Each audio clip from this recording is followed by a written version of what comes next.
Hello, everybody, and welcome to another edition of Spotlight HBG, our new weekly show which shines a spotlight on the incredible people that are working for the city of Harrisburg. I'm Mayor Eric Pappenfuss, and on today's show, we have the city's new Director of Economic Development, Mr. Otto Banks. Welcome. Thank you, Mayor Pappenfuss. I'm glad to be here and glad to once again serve the residents of Harrisburg.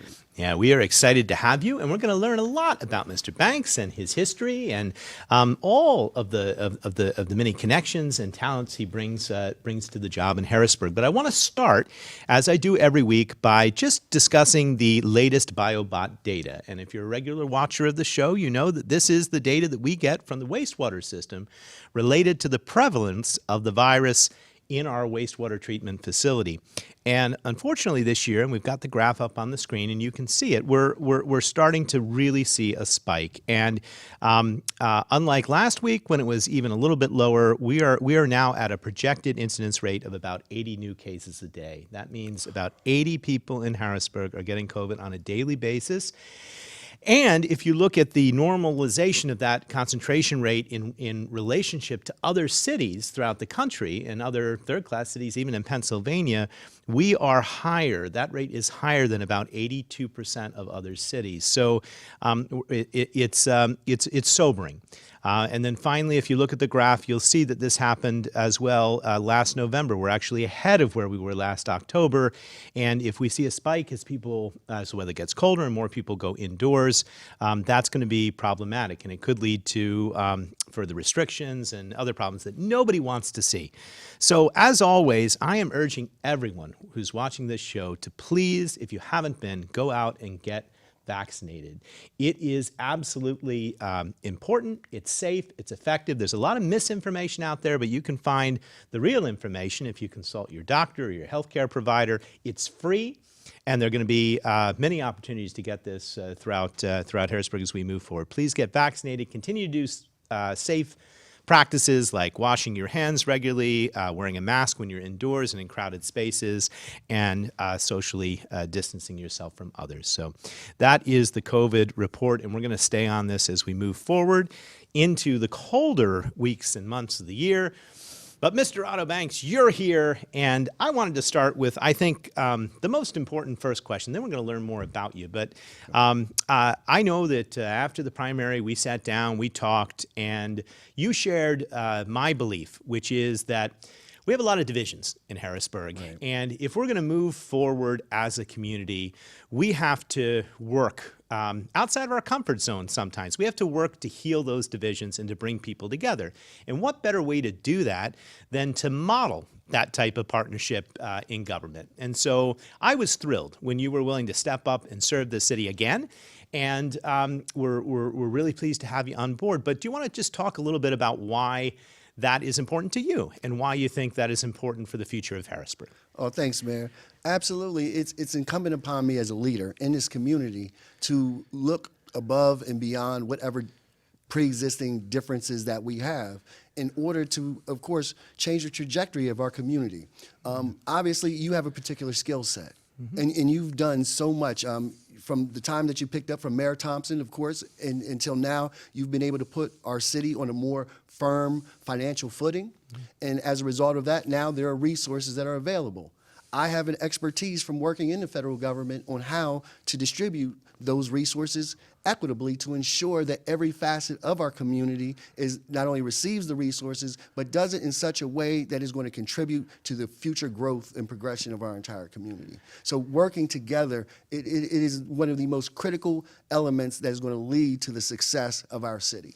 Yeah, I think you've really touched on it, which is that it has been about sort of rebuilding the city coffers and getting a series of balanced budgets, getting a credit rating, rebuilding our trust in HUD and, Yes. and other federal agencies, and getting the city in a position where we can really begin to reinvest the wealth we've begun to save up into important projects, from infrastructure to health to economic development.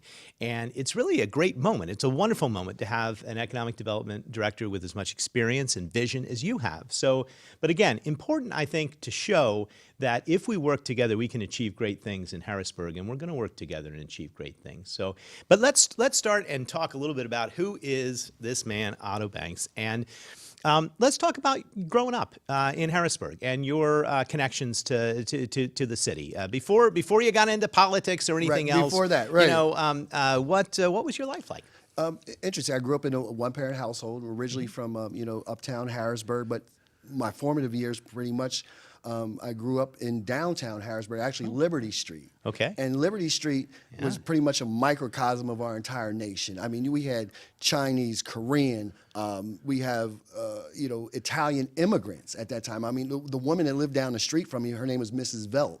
Mrs. Velt was the Republican power broker. So if you wanted a job in the city during that era, or in the county, or even the state, everyone went through Mrs. right. Velt. Also in that area, you go a block over, we're on North Street now. North Street has always been an LGBTQ community. So for me to grow up and be exposed to the rainbow community, in addition to all the different foreign cultures in the area, it was just, for me, it was just natural that I was able to work with so many different ethnic groups, and I've learned the languages, I had the food. Everyone, we also had like an open door policy. Sure. So it was nothing in those days for me to go over to the Korean kid's house and have a meal, and then later on in the evening, all of us would go over to the Puerto Rican family's house, and we'd sit down and, we're having coffee with the family, and then you pick up the languages and all the culture. Let me tell you, Harrisburg is growing up here, I couldn't have asked for a better place to grow and to mature into adulthood other than Harrisburg. So that was the early years. Yeah. In terms of education, I attended both public and private school. Yeah. I ended up graduating from Bishop McDevitt, Right. Bishop McDevitt High School, and Bishop McDevitt again, same situation. Bishop McDevitt created a family type of environment. So, I was a latchkey kid. So even in high school, coming home, if I was sick, I may have not had anyone there in the house to look after me. So the nuns would come down, because the convent at that time you're right was down there Market on Street. They would Liberty. come Yeah. right down to the house, knock on the door, see how I was. They would call and see if I needed anything. Wow. So, and that's what I was accustomed to in growing up. And I'd like to, now I'm in economic development, and I truly understand the myriad cultures that are here, and I want to make sure that they're equally and well represented. Yeah, that's fascinating. Do you want to talk a little bit about how the Catholic Church played a role in your sort of faith-based beliefs? Oh, absolutely. The Catholic Church played a very central role. And it's interesting that I pretty much, my grandmother was a Baptist, and she was also in a household, so I grew up around the Baptist church and community, but going to Catholic school, I obviously became Catholic, and I needed that discipline that was in the private schools. See, that same type of discipline didn't exist in the public schools. So as you know, as being an educator, education itself is a discipline. So in order for you to learn, you really must be disciplined yourself. You must be able to sit still. You must be able to pay attention. You must be respectful. Those were the type of values that were instilled in me in the Catholic school. So education was always in the forefront of my entire life. So the Catholic Church was instrumental there. In terms of also, the Catholic Church played a major role when it came to feeding the homeless. The Catholic Church, through Catholic Charities, they not only feed the homeless, but they have several different food pantry programs. They have housing programs. And these are all the things that I learned growing up. So we had a responsibility as students to feed the homeless, to do food drives, clothing drives. And so then when I started to age, I did the same thing in my free time. So now many people may not be aware, but I'm also somewhat of a philanthropist, so I've always written checks, but I never sought to be recognized for what I've done. And that's because of what was instilled by not only the Catholic Church, but my mother as well. Sure, and that history of charity is a real important part, and so that's fascinating. Now, when you graduated Bishop McDevitt, and did you see yourself coming back to Harrisburg at that time, or were you ready to go on and explore other parts of the world? That is an excellent question, because initially, I was driven to go to Wall Street. That's where I wanted to go into investment banking. That's what I wanted to do. But that whole, what was instilled in me as a child in terms of service, it just started to change and evolve where I like no longer had the desire. Now, as you know, Mayor, money is always important, but it didn't become my God. For me, it was really about the service, about giving back. And you know, some people may know my mother, Loretta Adley. That's what she did. My mother would give you the shirt off her back. And of course, being in Catholic church, they instilled what we call guilt, the Catholic guilt. And I don't know what your faith is, but I'll tell you what Catholic guilt, like they guilt you into giving back. They guilt you into donating. They guilt you into like, look, you're going to hell if you don't serve mankind and of course God as well. So I'm Episcopalian. It's like the Catholic Church, but no guilt. Oh, yes. right. Yeah. Well, that's right. Well, you were part of it through Martin Luther and the Reformation, right? You split. We got it. Hey, so all right, so fascinating. So you felt that continued pull to want to give back to the community. So let's go up to the decision to run for Harrisburg City Council, because that was obviously a pivotal moment in your life, and you win big. You win, I think, with the largest total that anyone had ever had. At that and point. actually, I had more votes than Steve Reed. Yeah.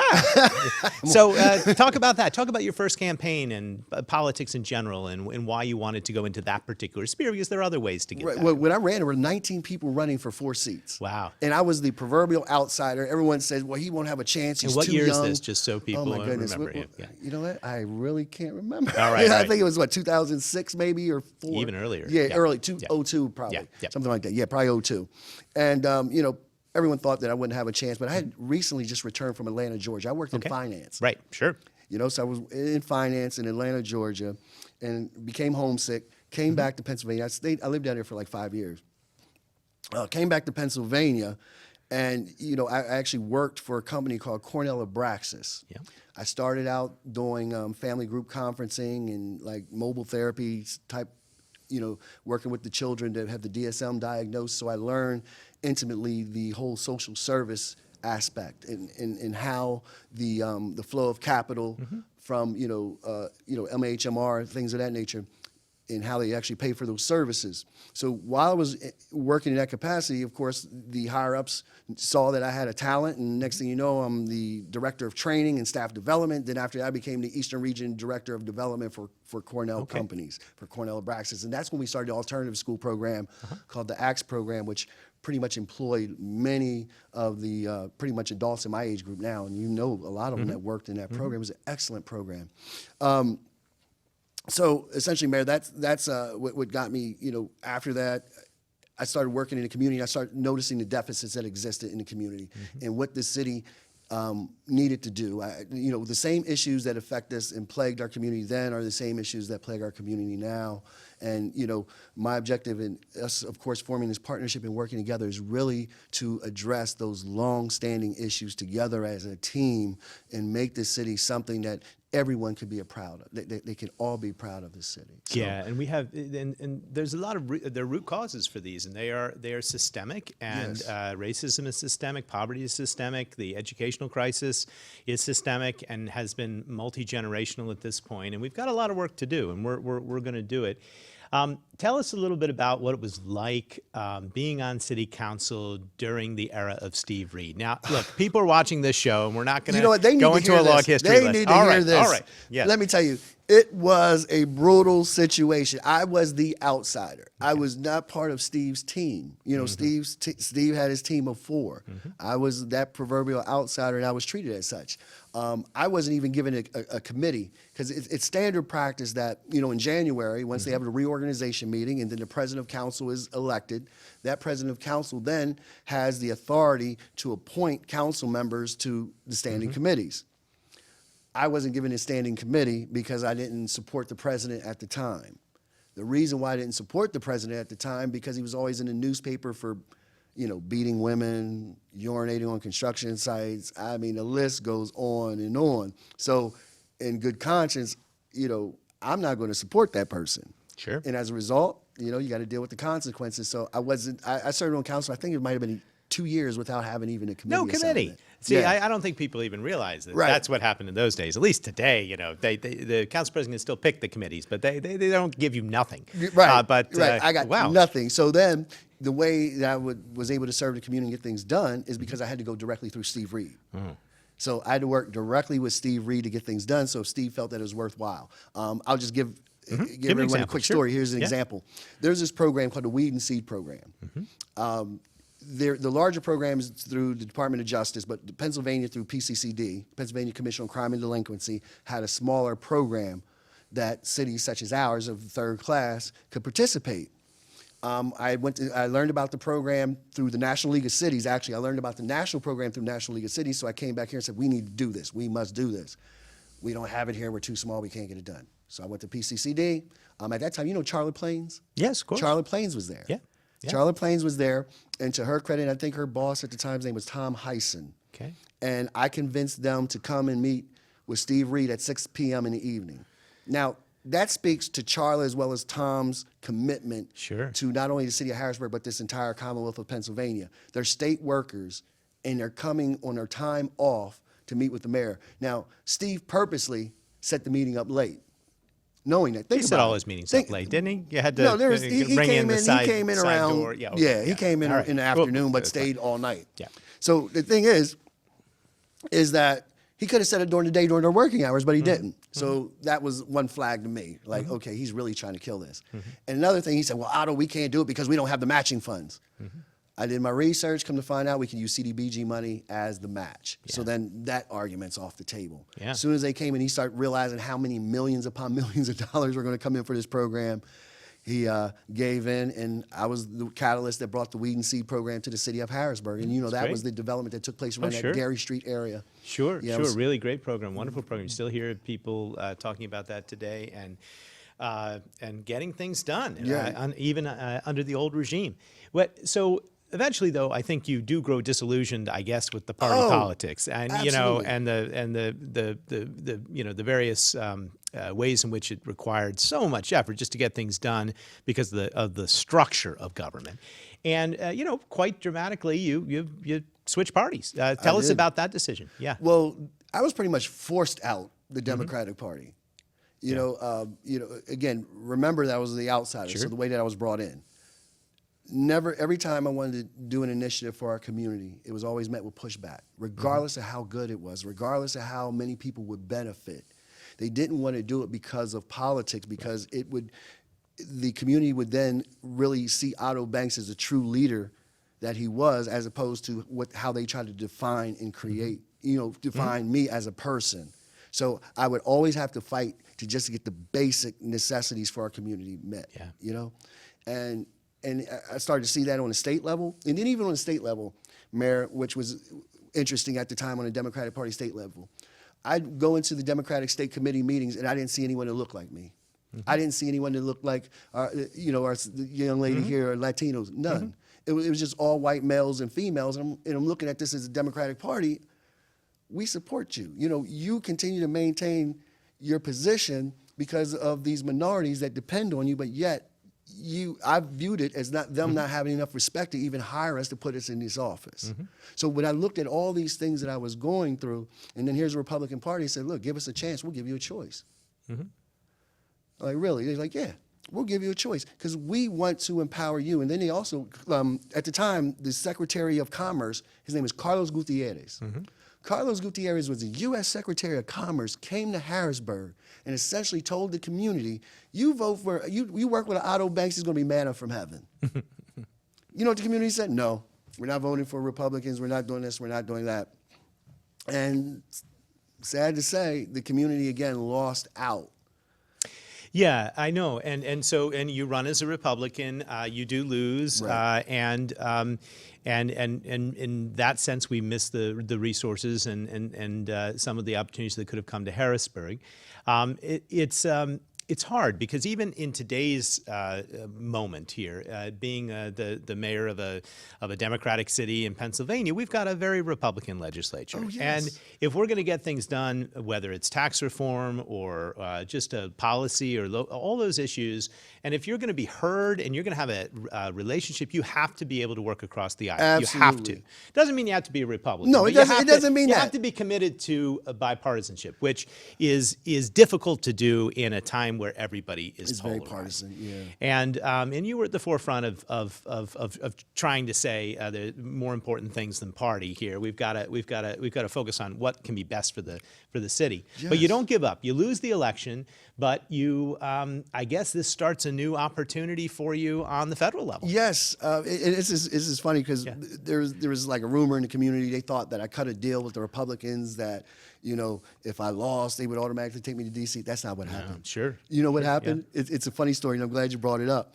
I was invited to a White House Christmas party. Okay. So I'm at the White House Christmas party, and I'm there talking to Greg Rothman, whom you know. Sure. So Greg Rothman is there, and this other guy, oh my God, he's like nationally known. He does communications. His name escapes me now. Okay. But Greg and I are sitting back talking, and we're laughing, having a great time at the White House.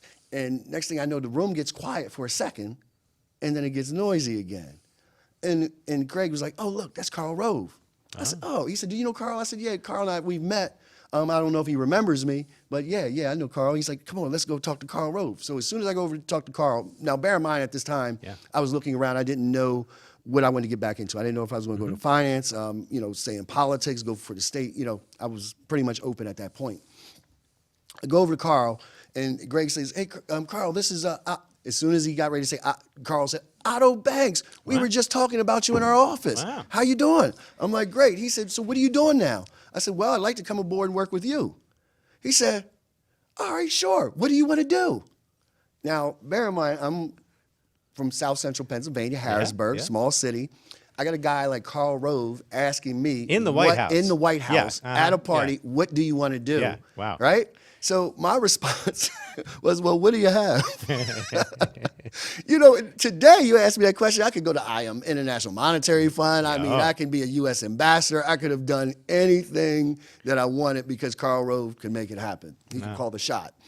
And I said, "Well, what do you have?" And even his staff members that were around, he came in with an entourage like he was Sean Puffy Combs or somebody. I mean, he had a big entourage. And they all just dropped their head and kind of smiled like, this guy doesn't realize this is Karl Rove. He can do anything. So I said, "Well, I did what was natural. I know HUD. I know the problems that my city has. And I know that if I was given an opportunity to work at HUD, that I can really learn more and bring those skills back to our community." And lo and behold, I ended up at HUD as a senior policy advisor to the assistant secretary over community planning and development. Wow.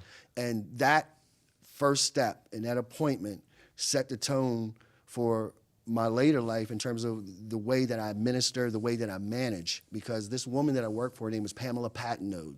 And anyone watching, you can Google her. Pamela was a no-nonsense administrator. I've seen her make grown men cry at the boardroom table. I remember when I started, there's still like the Hurricane Wilma, Rita, Katrina, so I was deep in the rebuilding efforts. And, she would go around the table and ask each undersecretary as well as executive director, department heads questions. If you couldn't answer a question, you're tossed. And this one guy, it was on my first big meeting with her, he did not know the answer to the question. She slammed her hand on the table. "What do you mean? What do you mean you don't know the answer to this question? You're in charge of billions and billions of dollars of taxpayers' money. Get out, get out, get out." I just started to slide down in my chair like this, like, I'm dead. I just got here. I don't know, right? So she goes around the room, then she points at me. Wow. "New guy." In her eyes, she had these steel blue eyes. And I was like, "Oh, yes, Madam Secretary." She went to the next person because she knew I was a new guy. Wow. After that lesson right there is not a reg or anything that HUD through every department I didn't know at the time. Wow. Because I never wanted to be in that position. And What as a a result story. of it, eventually I ended up being promoted to becoming an undersecretary myself in charge of our entire nation's economic development, which covered North America, Guam, U.S. Virgin Islands, Puerto Rico, and American Samoa. Wow. And from Harrisburg perspective, in charge of the very people that we are still working with in many cases today. Right? Absolutely. Yeah. So there's certain names that will pop up, and they used to actually work for me and underneath my leadership. And so this pretty much takes us up to present day in the sense that now you're back and you're managing the HUD portfolio. Right. And not only do you have the experience from the early days of advocacy on the local level, but you have the federal experience. And so what do you hope to achieve. Let's talk a little bit about the future. What does this experience allow you to bring to bear that will benefit the residents of our city? Well, first and foremost, of course, to address any issues that we may have had in the past with HUD in terms of the utilization of our federal resource, meaning CDBG, Home, HOPWA, ESG, all the different, boutique programs that, are under my purview right now. And we've had them, and I've only, I think, done 3 vetoes since I've been mayor, and 2 of them have been on CDBG budgets because of process, and it can be contentious at times. But I think we've made a fair bit of improvement, more to do. But smoothing that relation is so key because the resources there, it's not guaranteed, right? That's right. That's right. People take the position that, okay, that money's going to constantly be there each year and every year. Even when I was in Washington, I had to fight for this community behind the scenes because they wanted to do a broad brush sweep and reduce the funding. And I had to always convince people. Here, I'll give you a story of what I've done, for the Commonwealth of Pennsylvania. More specifically was Al Boscov. Remember Boscov stores? Sure, of course. What happened was Ed Rendell was the governor at the time.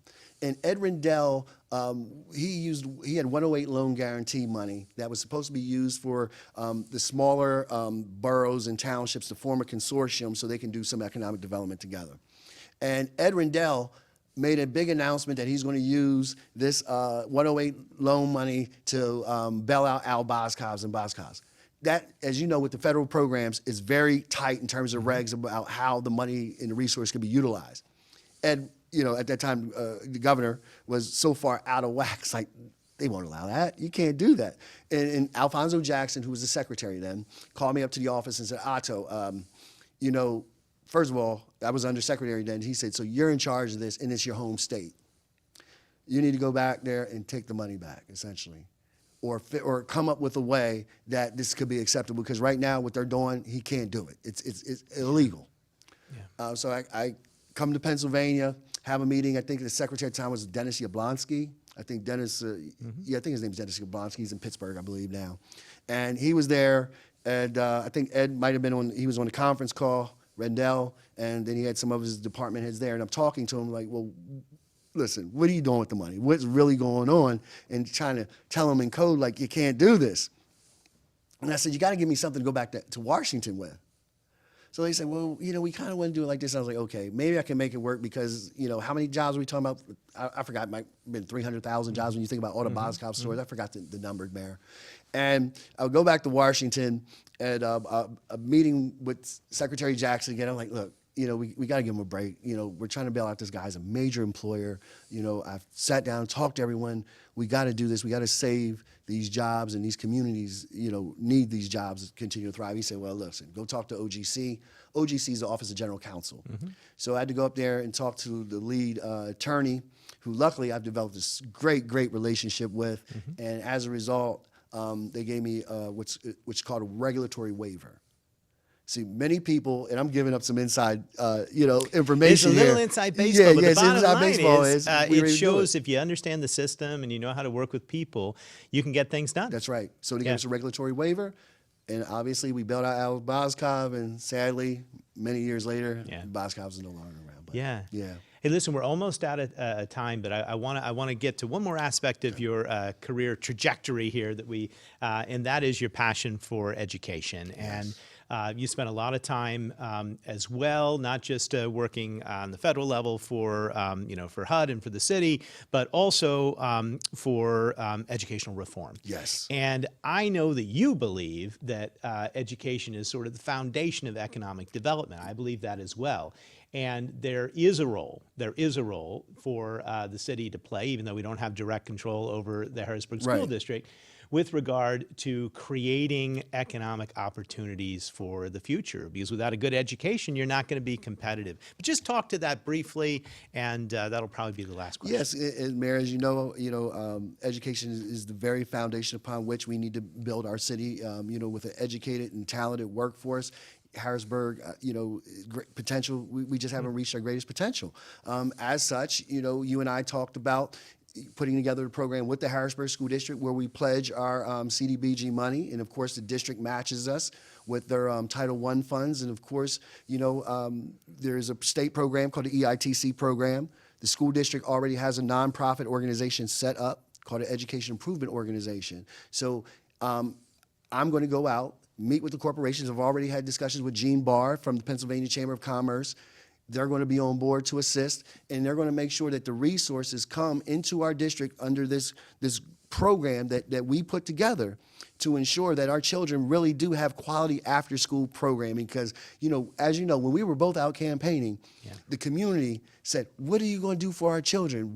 How can you, our children have nothing to do. So that's what we're going to do. We're going to use these resources and use the pre-existing nonprofit organizations who are already providing these services. We're going to bring them under one roof called the Harrisburg School District. We're going to meet with Dr. Samuels and request that they open up these buildings in the evening so then our schools can then be beacons in our community. They can be beacons where places where the children and adults can go to receive educational, cultural, and even positive social interaction skills and opportunities as well. And that's another type of... And it's budget neutral. Yes, and it brings together new resources that aren't necessarily going to the city, but they're going elsewhere. So it's a great opportunity for future collaboration. Right. It's the type of collaboration that we started the show talking about and wanting to see, doing things a little differently, but listening at the heart of it all to the community and what they want, which is safe spaces, better educational opportunities, and just a focus on that from all community leaders, whether it's an economic development director, a mayor,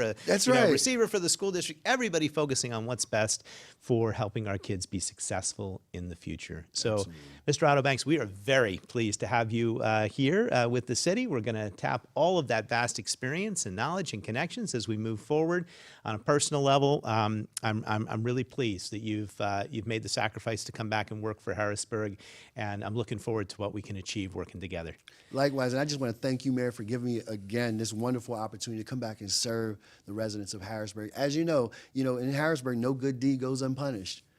But I tell you what, we've been punished a lot, but we're going to continue to do good deeds because that is why we're here as leaders. We're here to take the hits, but we're also here to make the change and the differences. I mean, the change that's necessary in order to move our city in the right direction. Great. Thank you. And thank you all for watching. I hope you learned a lot today. I did. This is quite a talented and diverse and amazing staff that we have at the city of Harrisburg. So keep watching Spotlight HBG every Friday at noon live on Facebook or on Channel 20. Next week, we're going to be interviewing a new public works director for the city of Harrisburg. More on that to come, and it's important. So tune in and get to meet these folks right here on Spotlight HBG. Until next week, I'm Mayor Eric Pappenfuss saying I'll see you next time, and thanks for watching.